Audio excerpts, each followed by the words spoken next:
মাগুরার সেই শিশুটির মৃত্যুর পর ধর্ষণের অভিযোগে করা মামলার আসামিদের বাড়িতে ভাঙচুর করে আগুন দিয়েছে স্থানীয় লোকজন।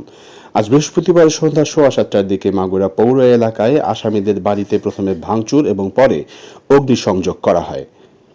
এর আগে সন্ধ্যা 6টার দিকে সেনাবাহিনীর একটি হেলিকপ্টারে শিশুটির মরদেহ মাগুরা স্টেডিয়ামে পৌঁছে।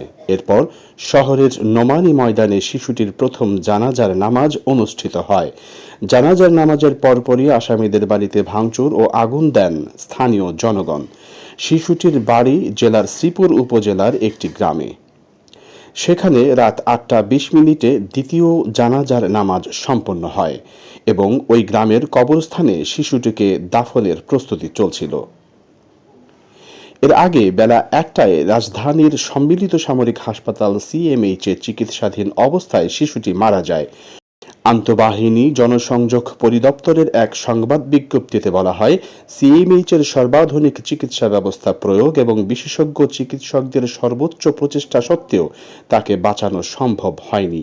শিশুটির আজ সকালে 3বার কার্ডিয়াক অ্যারেস্ট হয়েছে। 2বার স্থিতিশীল করা গেলেও তৃতীয়বার আর হৃদস্পন্দন ফিরে আসেনি।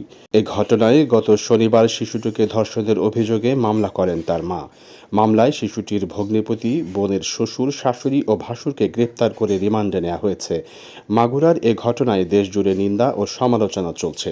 ধর্ষণ ও নিপীড়নের বিরুদ্ধে চলছে বিক্ষোভ ও প্রতিবাদ।